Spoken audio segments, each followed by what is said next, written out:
Bismillahirrahmanirrahim. Assalamualaikum warahmatullahi wabarakatuh.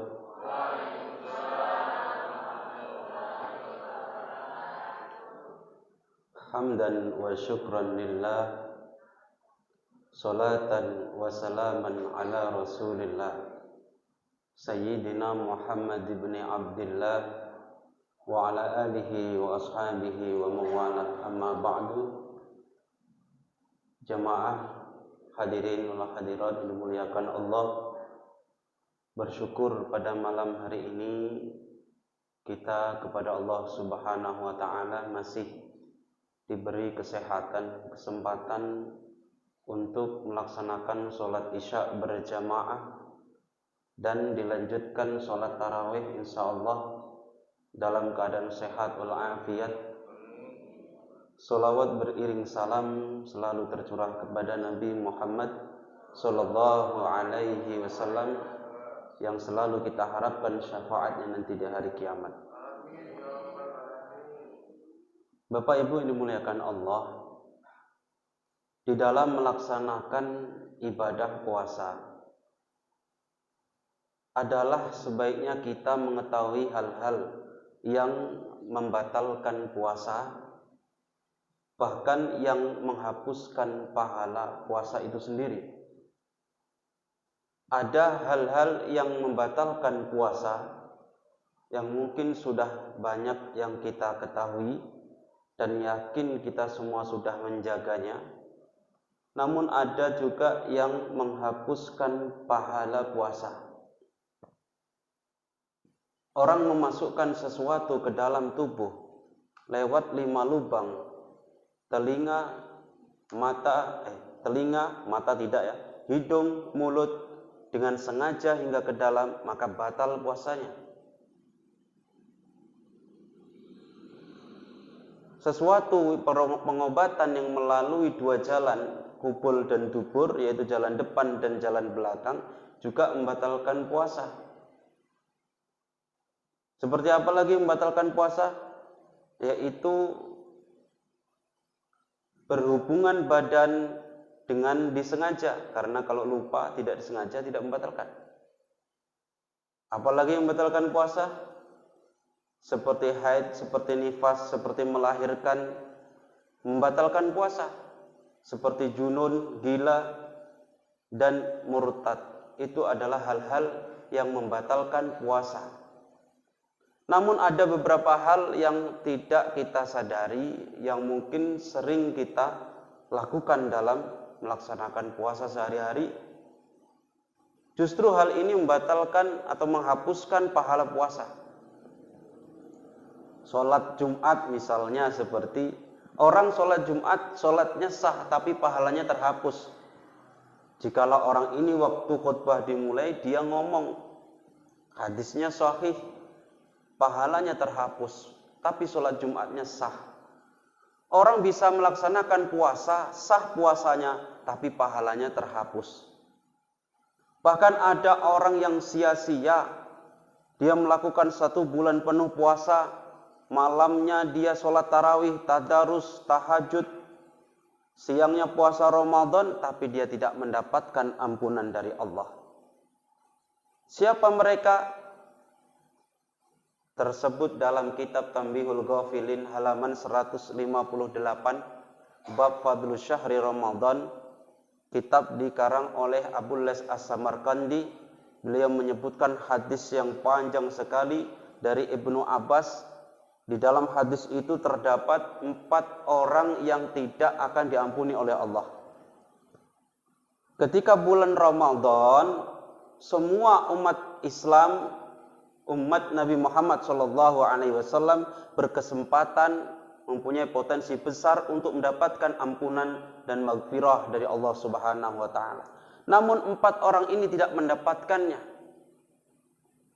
Siapa? Jibril menjawab. Ketika Jibril ditanya oleh malaikat lain, "Wahai Jibril, apa yang Allah berikan untuk umat Nabi Muhammad di hari ini?" Jibril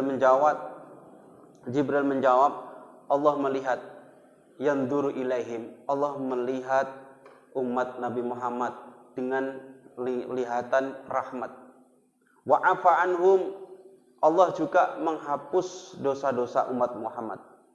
Wa ghafara lahum, dan mengampuni dosa-dosa umat Muhammad. Ila min arba'ah, kecuali ada 4 golongan. Siapakah 4 golongan ini? Lalu Jibril menjawab, hum, mereka adalah yang pertama mudminul khamr, orang yang tidak bisa berhenti minum khamr, mengkonsumsi khamr. Apa itu khamr? Yang memabukkan. Tidak hanya minuman cair, tapi yang padat, yang memabukkan juga termasuk kategori khamr.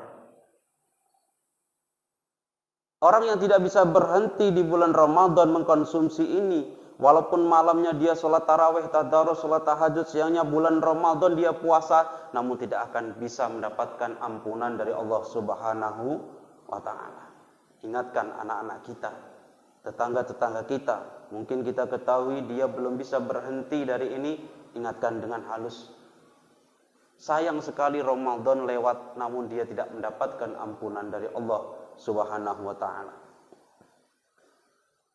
Yang kedua adalah akul walidain, orang yang durhaka, berani kepada kedua orang tuanya. Orang yang durhaka, berani kepada kedua orang tuanya, termasuk orang yang tidak mendapat ampunan dari Allah. Berani ini sangatlah sensitif. Hanya dengan mengucapkan kata uffin, wala taqul lahuma uffin wala tanharhuma wa qul lahuma qawlan karima.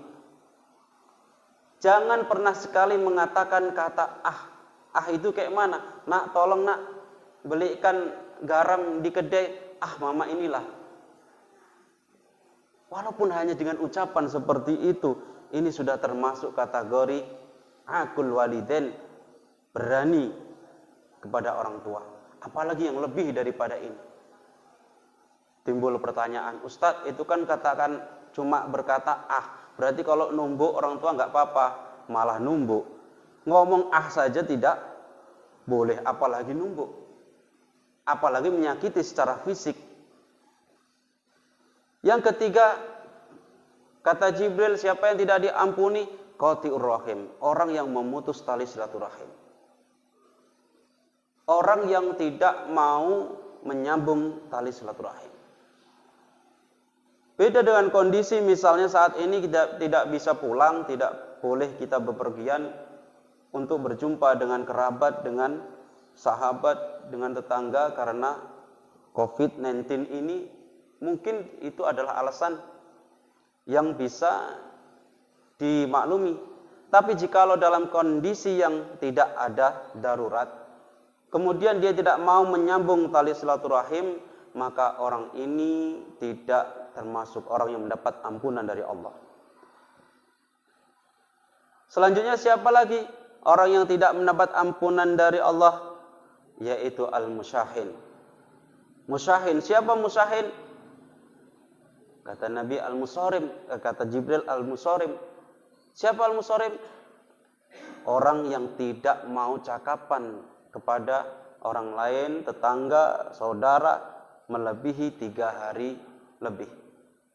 Maka dia tidak akan mendapat ampunan dari Allah. Walaupun malam capek, nungging 8 rakaat tambah 3 sholat witir tambah tahajud malamnya, nanti siang puasa lapar dan haus, tapi karena dia tidak mau bercakapan dengan tetangga, dengan saudara lebih dari 3 hari, tidak mendapat ampunan dari Allah Subhanahu wa ta'ala. Sayang sekali.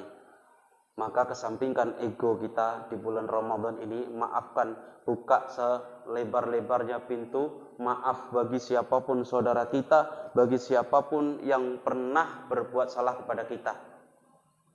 Orang yang tidak mau memaafkan kepada selainnya, maka tidak akan mudah diampuni oleh Allah. La yaghfir liman la yug. Allah la yaghfiru liman la yaghfir. Allah tidak mau mengampuni orang yang tidak mau memaafkan orang lain.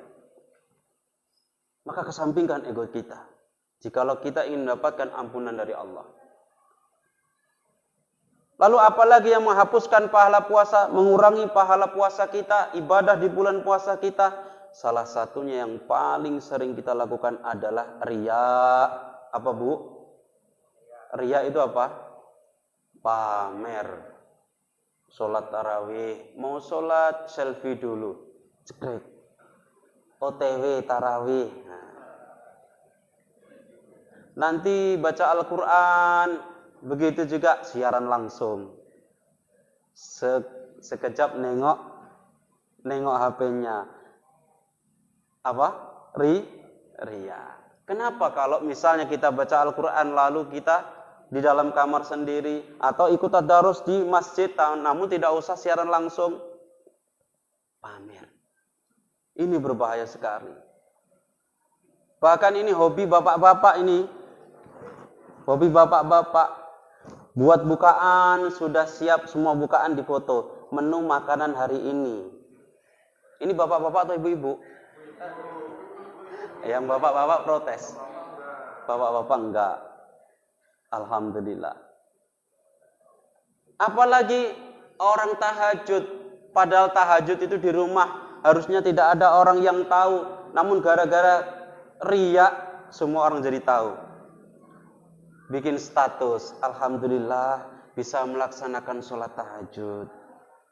Kenapa harus dikasih tahu? Padahal itu kesempatan kita ibadah secara rahasia. Gara-gara kita mental tadi, kita tulis status. Alhamdulillah bisa melaksanakan sholat tahajud. Lalu ditambah zikir. Istighfar 100 kali ditulis semua. Sampai terenyuh hatiku, sampai meneteskan air mata. Pret, nggak percaya saya. Ya Allah ya Karim. Itu banyak sekali. Dan riya ini adalah syirik kecil. Riya adalah syirkul asghar. Nabi memperingatkan 1400 tahun yang lalu. Saya takut umatku itu justru melakukan syirkul asghar. Apa itu? Riya. Amal sebaik apapun gara-gara riya, pamer, ini bisa terhapus. Lalu apalagi dari mulut kita ini Pak, Bu, yang paling banyak. Seperti ghibah, namimah, fitnah. Itu bohong. Itu semua dari mulut. Yang pertama pasti yang menjadi pembahasan banyak di bulan Ramadan ini adalah ghibah. Ghibah, namimah, fitnah, bohong. Ini satu rangkaian yang bisa dilakukan dalam satu kesempatan. Ini biasanya bapak-bapak lagi. Bapak-bapak itu kalau pagi belanja, bapak-bapak atau ibu-ibu itu belanja itu jumpa sama kawannya. Ditanya, kalau bapak-bapak benar, kalau ibu-ibu kan ditanya sekali pulang dari tarawih. Dari mana Pak? Sholat tarawih. Ibu-ibu itu atau bapak-bapak itu? Dari mana sholat tarawih? Oh, ini mau pulang lanjut. Oh gitu ya? Iya, mari Pak, hati-hati ya Pak ya. Selesai. Kalau bapak-bapak gitu. Satu tanyaan jawabnya satu. Ibu-ibu beda. Satu tanyaan jawabnya 17. 27. Ibu dari mana? Dari belanja itu di Gede Santi itu. Tahu Bu, Masya Allah. Sekarang saya bawa 100.000 nggak dapat apa-apa. Kemarin sebelum puasa 100.000 bisa beli apa-apa lengkap. Ini 100.000 cuma dapat segini. Ya Allah, Ibu tahu apapun naik semua ini. Aku pun bingung. Sampai bawang merah pun naik, bawang putih naik. Lah ayam itu ikut naik sekarang. Telur kemarin 35.000 sekarang jadi 45. Pening aku mikirnya. Aku tadi di situ jumpa sama Bu Lurah. Aku malu kali karena aku punya utang sama dia. Sama. Semua disebut.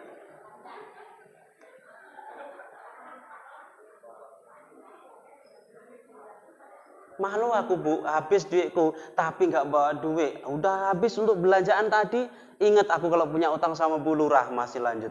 Tahu Bu Lurah itu sekarang makin sukses saja loh. Tadi nengok gelangnya itu masuk banyak kali. Ditanya satu jawabannya sampai kemana-mana. Dasar yang satu jawabin lagi. Ibu macam nggak tahu aja. Itu palsu bilangnya, itu imitasinya. Aku nampak kok belinya.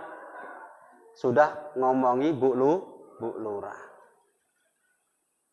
Jadi satu kesempatan bisa bohong, bisa fitnah, bisa ghibah, bisa namimah. Hati-hati. Ini untuk bapak-bapak. Kalau ibu-ibu tanya satu, nah kenapa kok begitu? Karena dari nenek moyangnya Nabi Adam itu mingkem. Adam. Makanya nggak banyak cakap. Adam. Sedangkan ibu itu dari Siti Hawa, makanya cuawa.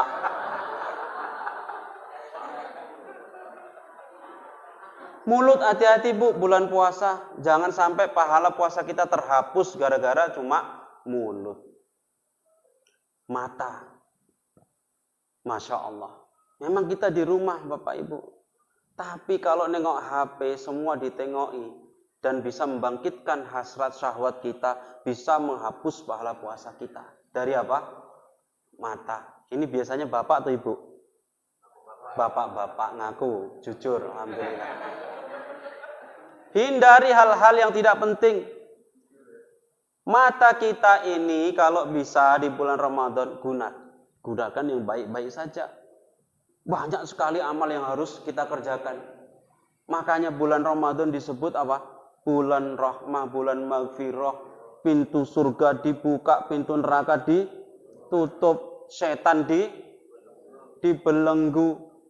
Ustadz, saya kan berbuat yang membatalkan pahala puasa kan karena setan. Kok nuduh setan? Itu gara-gara kelakuanmu itu gak sembuh-sembuh nuduh setan. Semua ini gara-gara setan. Aku sebenarnya sudah tahan, bisa nahan. Mau gak mau aku gibah, gak mau aku hasut, iri, dengki. Tapi setan itu mengganggu terus. Maka kadang saya kasihan sama setan ini. Dituduh aja dia. Padahal Imam Suyuti menjelaskan makna dari setan dibelenggu di bulan Ramadan itu bukan terus setan itu tidak bisa mengganggu, bukan. Setan itu dibelenggu itu bagi orang yang menjalankan puasa dengan seluruh adab-adab puasa. Termasuk yaitu menjaga mata, menjaga telinga, menjaga tangan, menjaga mulut dari perbuatan maksiat. Maka setan dibelenggu dan tidak bisa mengganggu orang yang puasa itu. Orang puasa tapi mulutnya dibiarkan. Orang puasa tapi matanya bebas. Ya ini tidak ngefek, setan masih bebas mengganggu dia. Imam Suyuti mengatakan begitu, menjelaskan hadis ini. Terus penyebab berbuat maksiat. Loh, katanya di bulan Ramadan setan dibelenggu, tapi kok masih banyak orang yang berbuat maksiat. Banyak begal, banyak orang judi, masih banyak minum tua. Sebenarnya hadis ini cocok apa enggak sih? Bukan hadisnya yang enggak cocok, otakmu yang enggak cocok. Jadi masalahnya yang menyebabkan kita berbuat maksiat itu ada lagi selain setan. Yang pertama, nafsu kita yang buruk. Sebelum Ramadan enggak dilatih nafsu kita ini. Nafsu itu banyak.